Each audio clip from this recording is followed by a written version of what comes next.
Sa atin naman pong pagbabalik sa kasaysayan, likas na maraming talentong ating pambansang bayani na si Gato C. Rizal. Bukod sa pagiging doktor at scientist, siya din po ay isang visual artist. Narito si Xiao Chua para sa Showtime, Pilipino.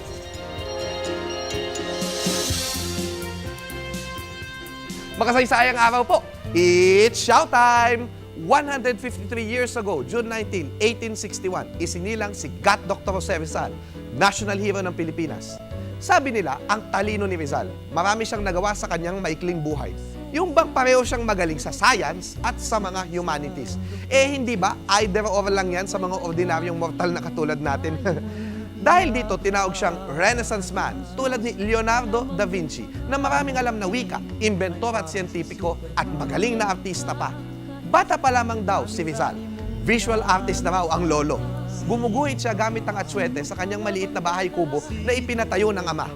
Isa sa pinakamaagang larawan ni Rizal ay nasa dormitoryo siya na Casa Tomasina kasama ang mga dormmates. At dito, makikita si Rizal sa harapan ng isang painting, hawak ang paleta.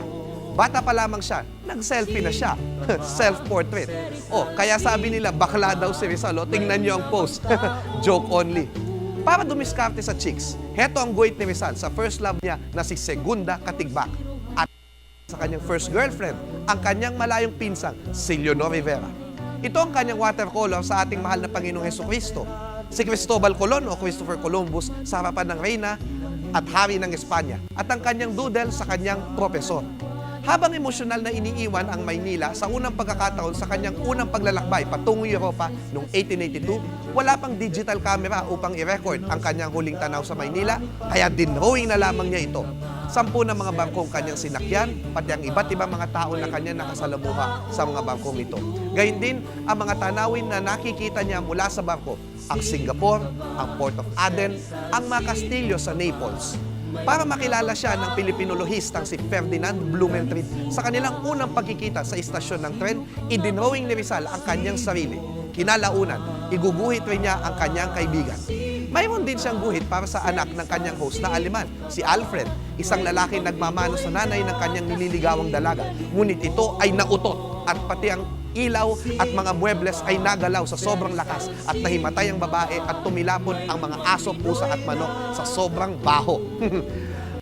Fairy tales ni Hans Christian Andersen ay isinasali niya patungong wikang Tagalog at ipinapadala niya sa kanyang mga pamangkin kaakibat ng kanyang mga guhit tulad ng Gahin Lalaki o Tambelina.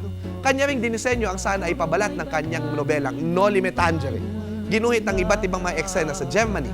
Ang bahay kung saan niya sinimulang isulat ang El Filibusterismo sa Ghent, si Fernando Magallanes at ang kanyang panggagaya sa Japanese art nung nasa Japan siya. Sa dapitan, ginuhit niya ang kanyang mga bahay, ang mga isdang nakolekta sa dagat, ang matandang manghuhulang si Sibylla Cumana at ang mga nakuhang mga artifact mula sa ating mga ninuno sa isang site. Kung tutusin, si Rizal at tayo may parehong 24 oras. Ginamit lamang niya ito ng tama. Ako po si Xiao Chua para sa telebisyon ng bayan. And that was Showtime.